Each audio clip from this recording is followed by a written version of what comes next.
panaginip ay nasilip kung saan may kaalitan. Tinatangkang manalo sa aming pinamamagitan. Hinahatak ang kamay ng kaharap sa kabanggitan. Kaso bigla kong nagising nang si inay sa kalapitan. Sinasabing masyado na akong praning sa kaalaman. Baka nga daw hindi pa ako gising sa namulatan. Kaso nga lang ako ay napailing nang bigla ang maalalang tinatanim ko nga pala ay kalayaan. Sa pag-iisip nagpipihit ako't may gasolina na natatanggap kahit tumitirik matay halika. Nang makita mong hindi pula ang iyong natatanaw, kung hindi itim marahil ay gintong nakakasilaw. Sa iyong hindi kailangang mag-apura para masabing aabante ka. Kung metro mong hawak lamang ay baging. Kung banayad lang ang lakad tumingin ka sa baba para hindi ka na paulit-ulit pa na madapa.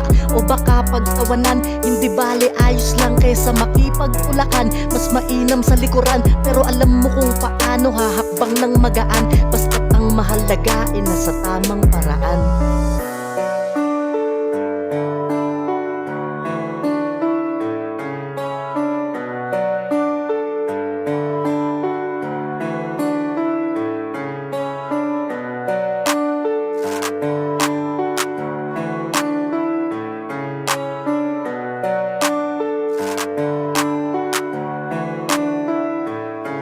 Kinabukasan ay tanaw ko ng malayo pa sa biyahe. Kaparoon pa lang alam ko nang mababakante na naman ako dahil kulang pa rin ng pamasahe. Kung hindi maglalakad tiyak ko nang magagarahe. Mga di dapat mangyari ang minsang natutupad. Umuusbong ko na pakpak inaagad na lumipad. Maling sanayan ng sariling bumagsak na lang agad. Kaya bumangon o gumapang gagawin ko yan hanggat hindi nakakampante sa larong patay mali siya. Baka sakali na manalo ko kahit panay mali na. Hindi bale kung bulong naman sa'kin ako'y mahina. Nakabase lang din yan kung gusto mong maging partida. Kung sakaling magbunga ang lahat ng tinanim, hindi nakataka-takang tawagin din akong sakim. Kung umaani na ako, hindi ba dapat kayo rin nung nagtyaga akong magdilig? Lahat kayo nakatingin. Kung umaani na ako, hindi ba dapat kayo rin nung nagtyaga akong magdilig? Lahat kayo nakatingin.